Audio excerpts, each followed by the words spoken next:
केंद्रीय मंत्रिमंडल के मेरे साथी अश्विनी वैष्णव जी, राजीव चंद्रशेखर जी, जीपे के आउटगोइंग चेयर जापान के मिनिस्टर हिरोशी योशिदा जी, मेंबर कंट्रीज के अन्य मिनिस्टर्स, अन्य महानुभाव, देवी और सज्जनों,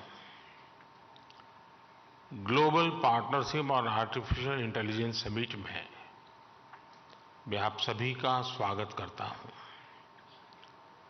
मुझे खुशी है कि अगले साल भारत इस समिट की अध्यक्षता करने जा रहा है। ये समिट एक ऐसे समय हो रही है जब एआई को लेकर पूरी दुनिया में बहुत बड़ी डिबेट छिड़ी हुई है। इस डिबेट से पॉजिटिव और नेगेटिव हर प्रकार के एस्पेक्ट्स सामने आ रहे हैं। इसलिए इस समिट से जुड़े प्रत्येक देश पर बहुत बड़ा दायित्व है। बीते दिनों में मुझे अनेक पॉलिटिकल एंड इंडस्ट्री लीडर से मिलने का अवसर मिला है। मैंने उनसे मुलाकात में भी इस समिट की चर्चा की है।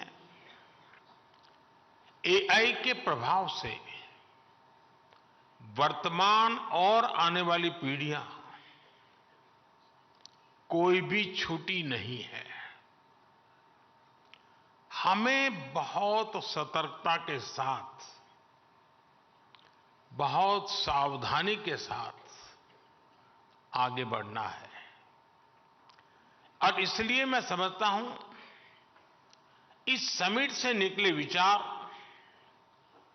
इस समिट से निकले सुझाव पूरी मानवता की जो मूलभूत मूल्य है उसकी रक्षा और उसको दिशा देने का काम करेंगे। फ्रेंड्स, आज भारत एआई टैलेंट और एआई से जुड़े न्यू आइडियाज का सबसे प्रमुख प्लेयर है। भारत के युवा tech experts, researchers AI limits को एक्सप्लोर कर रहे हैं। भारत में हम एक बहुत ही जोश से भरी हुई एआई इनोवेशन स्पिरिट देख रहे हैं। यहां आने से पहले मुझे एआई एक्सपो में जाने का अवसर मिला। आर्टिफिशियल इंटेलिजेंस कैसे जीवन बदल सकती है, ये हम इस एक्सपो में देख सकते हैं। युवा एआई इनिशिएटिव के तहत चुने गए युवाओं के आइडियाज को देखकर मुझे ज्यादा खुशी होना बहुत स्वाभाविक भी था। ये युवा टेक्नोलॉजी के द्वारा सामाजिक बदलाव लाने का प्रयास कर रहे हैं। भारत में एआई से जुड़े सॉल्यूशंस की चर्चा तो अब गांव-गांव तक पहुंच रही है। हाल ही में हमने एग्रीकल्चर में एआई चैटबॉट को लॉन्च किया। इससे किसानों को अपने एप्लीकेशन स्टेटस, पेमेंट डिटेल्स और गवर्नमेंट स्कीम्स से जुड़े अपडेट्स जानने में मदद मिलेगी। हम एआई की मदद से भारत में अपने हेल्थ सेक्टर को भी पूरी तरह से ट्रांसफॉर्म करने की दिशा में काम कर रहे हैं। सस्टेनेबल डेवलपमेंट गोल्स को हासिल करने में भी एआई अहम भूमिका निभा सकती है। फ्रेंड्स, भारत में हमारा विकास मंत्र है सबका साथ सबका विकास। हमने एआई फॉर ऑल की भावना से प्रेरित होकर सरकार की नीतियां और प्रोग्राम तैयार किए हैं। हमारा प्रयास है कि हम सोशल डेवलपमेंट और इंक्लूसिव ग्रोथ के लिए एआई की क्षमताओं का पूरा फायदा उठा सकें। भारत एआई के रिस्पॉन्सिबल और एथिकल यूज के लिए भी पूरी तरह कमिटेड है। हमने national programme on artificial intelligence शुरू किया है। हम भारत में एआई मिशन भी लॉन्च करने जा रहे हैं। इस मिशन का लक्ष्य भारत में एआई कंप्यूट पावर की पर्याप्त क्षमता स्थापित करना है।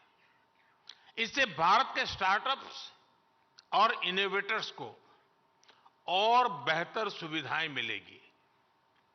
इस मिशन के तहत एग्रीकल्चर, हेल्थ केयर, एजुकेशन जैसे सेक्टर्स में एआई एप्लीकेशंस को प्रमोट किया जाएगा।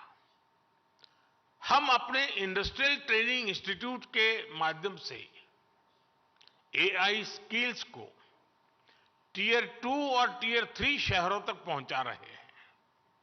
हमारे पास नेशनल एआई पोर्टल है जो देश में आर्टिफिशियल इंटेलिजेंस इनिशिएटिव को बढ़ावा देता है। आपने ऐरावत इनिशिएटिव के बारे में भी सुना होगा। इस कॉमन प्लेटफॉर्म का उपयोग बहुत जल्द सभी रिसर्च लैब, इंडस्ट्री और स्टार्टअप कर सकेंगे। फ्रेंड्स, एआई के साथ हम एक नए युग में प्रवेश कर रहे हैं। आर्टिफिशियल इंटेलिजेंस का विस्तार टेक्नोलॉजी के टूल से भी कहीं ज्यादा है। एआई हमारे नए भविष्य को गढ़ने का सबसे बड़ा आधार बन रही है। एआई की एक बहुत बड़ी ताकत है लोगों को कनेक्ट करने की उसकी क्षमता। एआई के सही इस्तेमाल से सिर्फ देश की आर्थिक प्रगति ही सुनिश्चित नहीं होती, बल्कि ये समानता और सामाजिक न्याय को भी पक्का करता है। इसलिए एआई को अपने भविष्य के लिए अलग प्रकार के एआई की भी जरूरत पड़ेगी। यानी एआई को ऑल इंक्लूसिव बनाना पड़ेगा, ऑल आइडियाज को अपनाना पड़ेगा। एआई की डेवलपमेंट जर्नी जितनी ज्यादा इंक्लूसिव होगी, उसके परिणाम भी उतने ही ज्यादा इंक्लूसिव आएंगे। हमने देखा है कि पिछली शताब्दी में टेक्नोलॉजी तक अनइक्वल एक्सेस की वजह से समाज में मौजूद असमानताएं और बढ़ गई थी। अब इस तरह की गलती से हमें पूरी मानवता को बचाना है। हम जानते हैं कि टेक्नोलॉजी के साथ जब डेमोक्रेटिक वैल्यूज जुड़ जाती हैं तो वो इंक्लूजन की दिशा में मल्टीप्लायर के तौर पर काम करती है।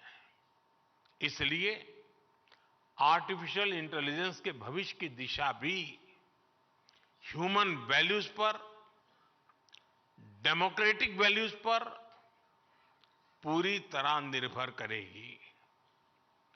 आर्टिफिशियल इंटेलिजेंस हमारी एफिशिएंसी को बढ़ाने में मदद कर सकता है, लेकिन ये हम पर है कि हम इमोशंस की भी जगह बनाए रखें। आर्टिफिशियल इंटेलिजेंस हमारी इफेक्टिवनेस को बढ़ा सकती हैं, लेकिन ये हम पर है कि हम अपने एथिक्स को भी बनाए रखें। इस दिशा में ये मंच विभिन्न देशों के बीच सहयोग बढ़ाने में मदद कर सकता है। फ्रेंड्स, किसी भी सिस्टम को सस्टेनेबल बनाने के लिए उसे ट्रांसफॉर्मेटिव, ट्रांसपेरेंट और ट्रस्टेड बनाना पड़ता है। इसमें कोई संदेह नहीं कि एआई ट्रांसफॉर्मेटिव तो है ही, लेकिन ये हम पर है कि हम इसे ज्यादा से ज्यादा ट्रांसपेरेंट बनाएं। अगर हम इस्तेमाल हो रहे डेटा और एल्गोरिदम को ट्रांसपेरेंट और फ्री फ्रॉम बायस बना सके तो एक अच्छी शुरुआत होगी।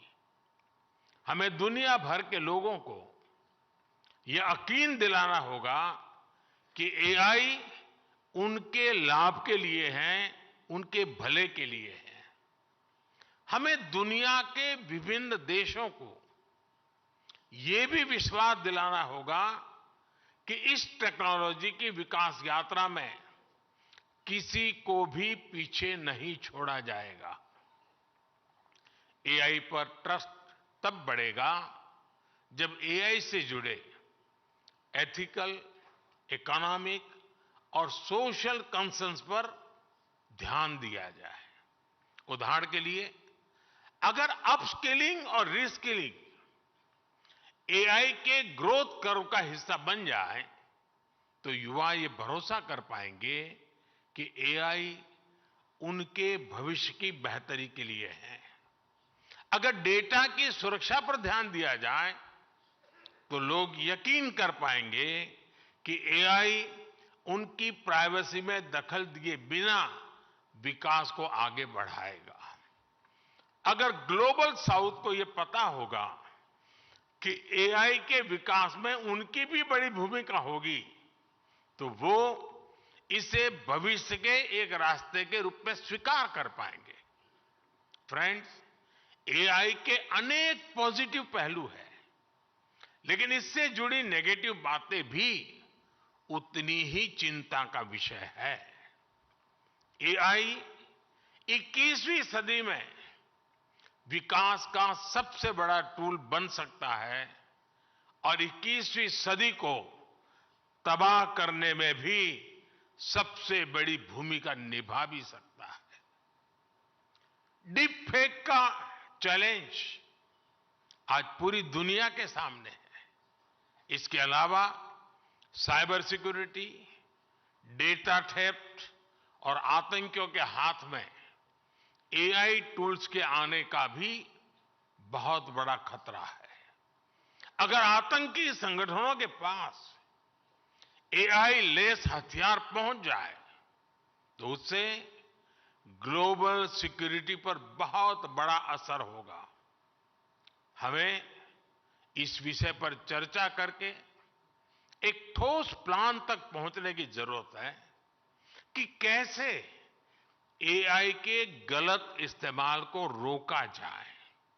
इसलिए ही G20 प्रेसिडेंसी के दौरान हमने responsible, human centric AI governance का फ्रेमवर्क तैयार करने का प्रस्ताव रखा था।